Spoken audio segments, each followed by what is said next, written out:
What is going on, everybody? It is Fitz back here with another video. Today we are doing a complete walk around of my 2015 Yamaha R6. Without further ado, let's get right into today's video. In late 2014, 3 new colorways of the Yamaha R6 were added: a Team Yamaha blue and matte silver, the Raven edition, which is seen here, and a pearl white. As for the motor, there is a 599cc liquid-cooled inline 4-cylinder dual overhead cams with 16 titanium valves. Most modern motorcycles have a compression ratio of about 9.5 to 1 to 13.5 to 1. The R6 comes equipped with a 13.5 to 1 compression ratio. Being a 2015, you would expect that it is fuel injected and has a transistor controlled ignition. As for the transmission, it has a 6-speed with a multi-plate slipper clutch. As for brakes, it comes with dual 310mm floating discs and radial mount 4-piston calipers. In the rear, it comes with a 220mm disc and a single piston caliper. Lastly, for tires, the only thing touching the road comes with a 120/70 R17 in the front and a 180/55 R17 in the rear. The seat height comes in at 33.5 inches, which is definitely one of the taller options when it comes to sport bikes. The wheelbase is 54.1 inches and a ground clearance of 5.1 inches. As for fuel capacity, it comes with 4.5 gallons. I think it's a little closer to 3.5, and for fuel economy, it gets about 40 miles per gallon. By utilizing a very light aluminum frame, the bike weighs in at an impressive 417 pounds. For reference, that is 58 pounds lighter than my 2009 FC6R, which came with a steel frame. Now that we know a little bit more about the R6, let me introduce you to the modifications done on mine personally. For my exhaust, I'm rocking an R6 edition Yoshimura slip-on. It's sleek, clean, and enhances the body lines of the bike. I feel that it has a pretty mild sound with the silencer, but with mine being removed, it sounds absolutely perfect and can be used every single day.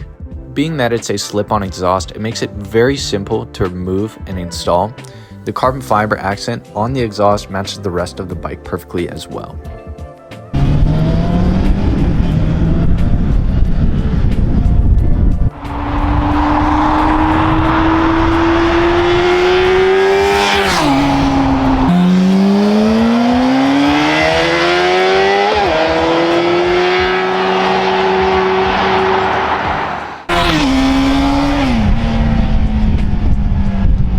Next, my bike is equipped with Shogun Motorsport's no-cut frame sliders. While this is more of a safety precaution than a modification, they're very good at protecting parts of my frame and engine in the event of a crash or a tip-over.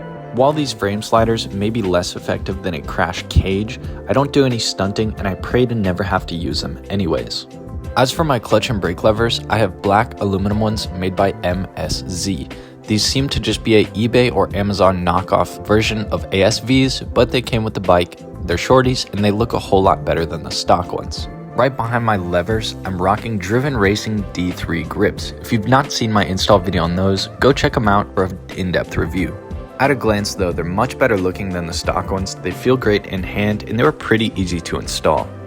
As you've probably noticed by now, I don't have stock mirrors, but what I do have is a CRG bar end mirror. This bike is already plenty fast as is, and when I say plenty fast, I mean really fucking fast. Point being is I don't need it to be any faster. What I do enjoy though is making it look aesthetically pleasing. One way I've done this is with all the carbon fiber across the bike. While the carbon fiber might be a little bit lighter than the stock parts, it's really just because it looks so good. First up is my windscreen, featured in twill carbon made by Moto Composites. Paired with black aluminum mirror deletes, they look flawless next to each other. A question I get asked often is if you can see through the carbon fiber windscreen. As thin as it looks, you cannot see through it. When there's enough of it, carbon fiber is much lighter and much stronger than a lot of other mediums out there.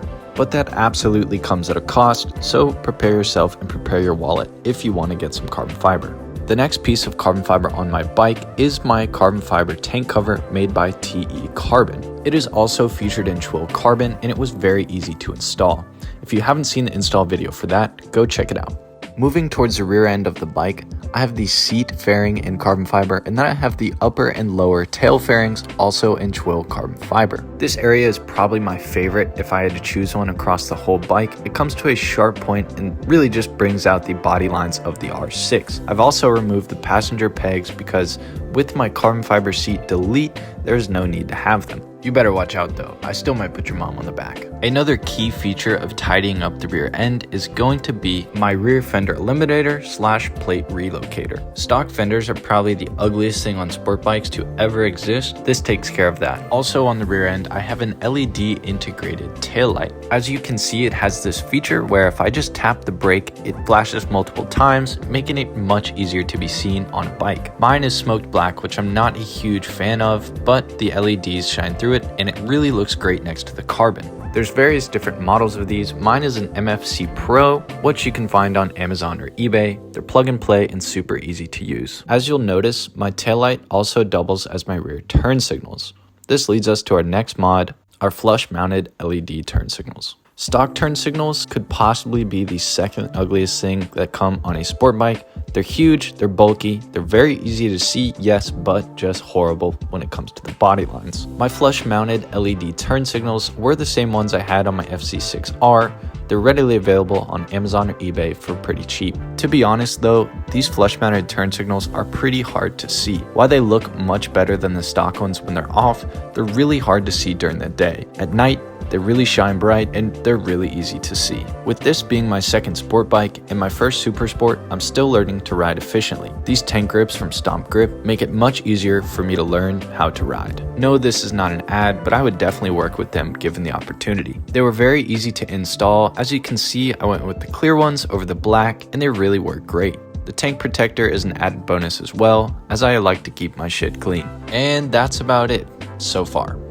I'm sure there's never going to be an end to this build, but this is definitely a forever bike compared to my FC6. But don't get me wrong, I would absolutely upgrade to a S1000RR given the opportunity. But right now there is absolutely no need to get one. There's not even a need for me to have this bike, but the level of pure joy, freedom, creative expression, and I can't lie, a little bit of adrenaline that I get from owning this thing outweighs any monetary deficit in my bank account. With the R32 being taken away so soon, this has definitely helped in letting me feel like something is mine again. Not just because my name's on the title, but I've made it mine with each and everything I've done to this bike. When I look at this bike, it is indisputably mine. Let me know if you guys have any questions about my build or anything else regarding the bike. Please feel free to share any video ideas and also keep an eye out for a moto vlog out soon. Thank you guys so much for watching. This has been Fitz Miller and the R6 back here with another video.